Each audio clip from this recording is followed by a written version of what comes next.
Assalamualaikum warahmatullahi wabarakatuh dan salam sejahtera. Kembali lagi bersama saya Rusdi Syarif.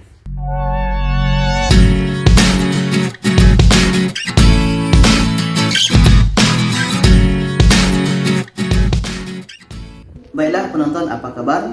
Semoga kita selalu sehat ya dan selalu semangat dalam menjalani aktivitas kita sehari-hari. Rezeki kita semakin dilancarkan dan semakin banyak daripada hari ke hari ya. Dan salam Jumat. Semoga hari ini menjadi hari yang terindah dalam hidup kita dan juga hari-hari kedepannya. Jadi ini berkenaan dengan hubungan Indonesia dan Malaysia ya. Ada, kalau kita lihat ketika timnas main, itu ada yang menyebut yang rusuh itu sebenarnya supporter yang fanatik. Yang rusuh itu sebenarnya mereka yang sengaja mencari keributan ya, yang sengaja mencari. Banyak alasan sebenarnya. Tapi itu daripada satu sisi, banyak juga daripada segi yang lain.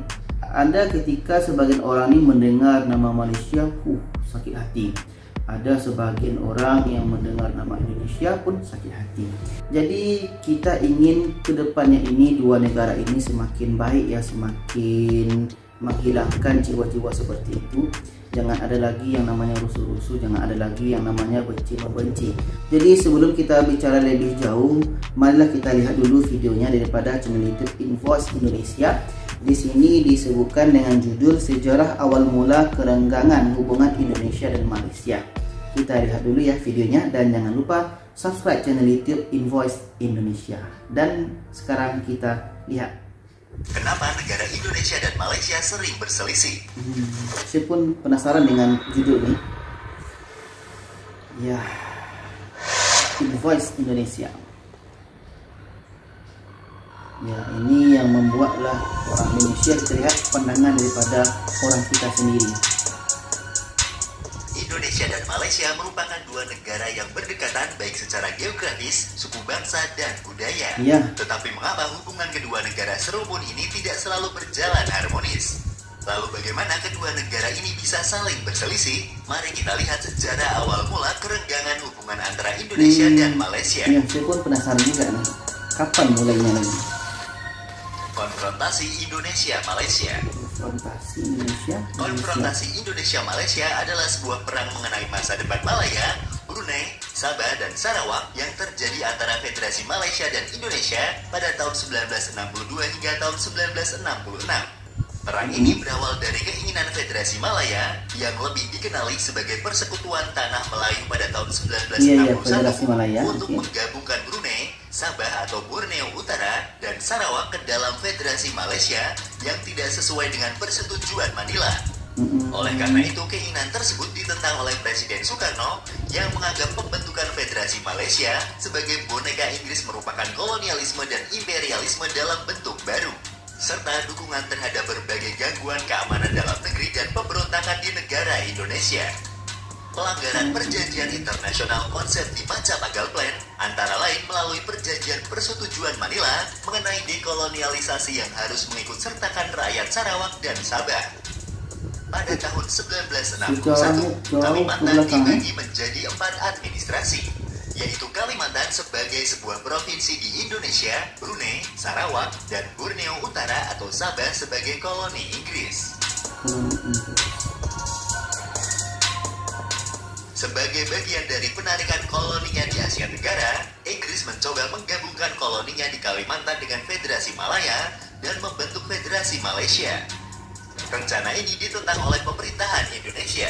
Presiden Soekarno berpendapat bahwa Malaysia hanya sebuah boneka Inggris dan konsolidasi Malaysia hanya akan menambah kontrol Inggris di kawasan ini, sehingga mengancam kemerdekaan Indonesia.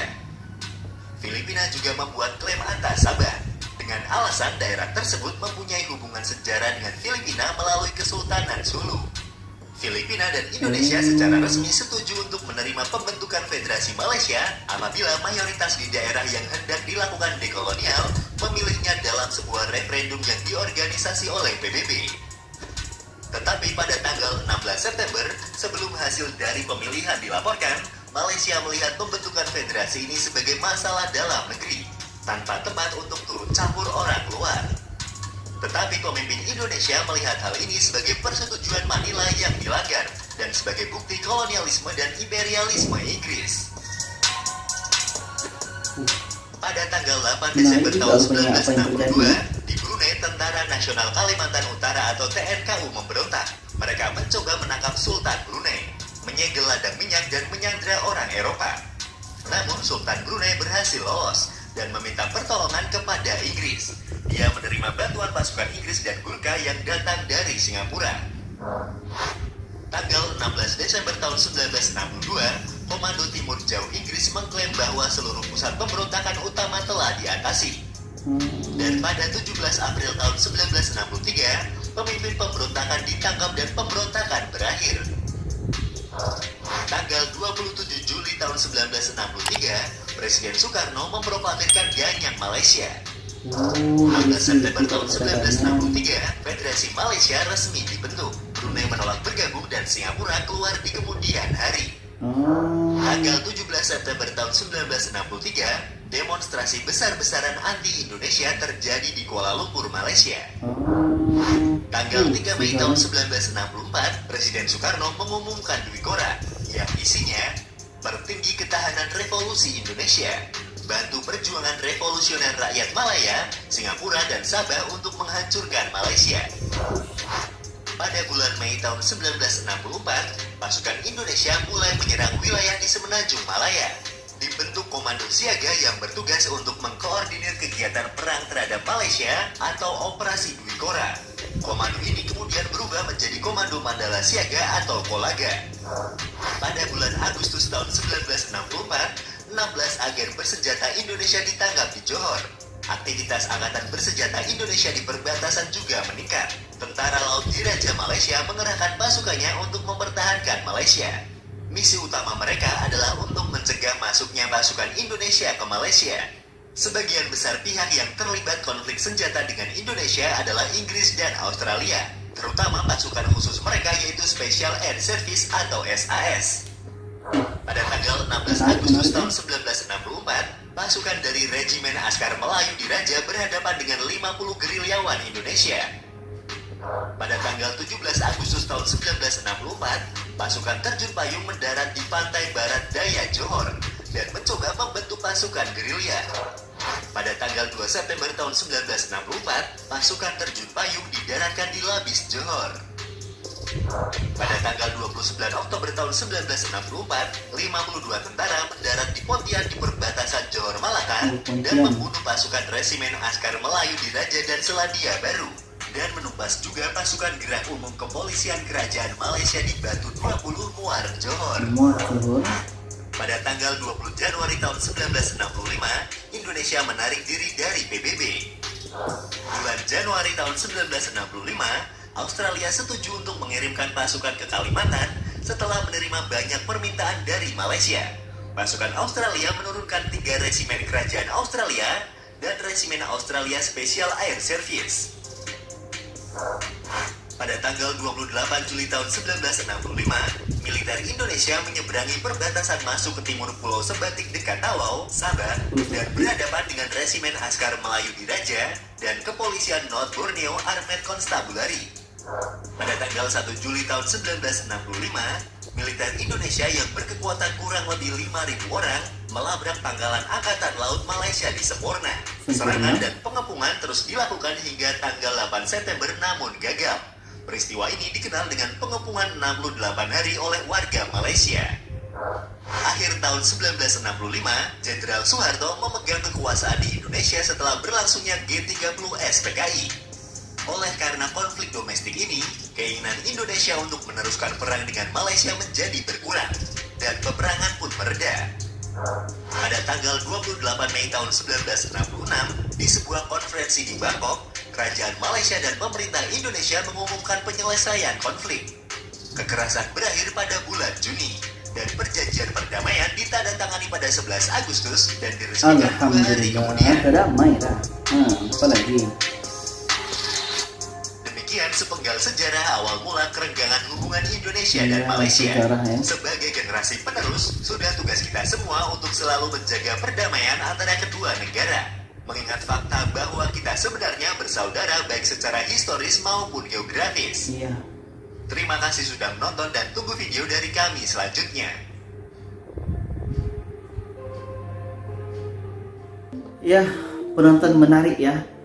Sejarah, ketika kita bicara tentang sejarah ini memang sangat menarik. Saya pun suka dengan sejarah ini yang dimulai tadi kerenggangan hubungan Indonesia-Malaysia. Tapi walau bagaimanapun sekarang hubungan itu sudah harmonis, ditandai dengan perjanjian tadi, perjanjian damai oleh Presiden Soeharto masa itu. Jadi penonton, kita Indonesia-Malaysia seperti yang disebut oleh channel tadi, kita memang bersaudara seperti kakak adik ya. Dan secara geografis pun, secara tata letak pun kita sangat berdekatan. Kita sangat berdekatan dan kita sangat dekat, berjiran. Dari segi bahasa pun kita ya sama tahu, kita hampir sama. Banyak yang mendekatkan kita antara Indonesia dan Malaysia ini. Tidak sepatutnya kita melanjutkan apa yang terjadi di masa lampau. Kita saling memaafkan, kita saling memberi maaf. Mudah-mudahan untuk kedepannya Indonesia Malaysia semakin bisa damai, sama-sama bisa memberikan kerjasama yang baik. Jangan ada lagi masalah di antara kita, jangan ada dusta di antara kita. Untuk penonton daripada dua negara ini, saya ucapkan tahniah. Semoga kita selalu sehat. Semoga dua negara ini selalu sehat, selalu damai, selalu aman, selalu bekerjasama dengan baik. Dan kedepannya bisa semakin lebih baik lagi seperti adik kakak yang selalu membina hubungan untuk menjadi saudara yang sangat baik. Oke penonton, itu saja. Kalau ada pendapat dan komen di bawah. Buang tak baik dan kekalkan yang baik. Jadilah orang baik dan mudah-mudahan kita selalu bisa menjadi orang yang baik dan menjadi negara yang baik. Terima kasih penonton. Jangan lupa share video ini kepada yang lainnya supaya lebih ramai yang tahu. Terima kasih. Wassalamualaikum warahmatullahi wabarakatuh.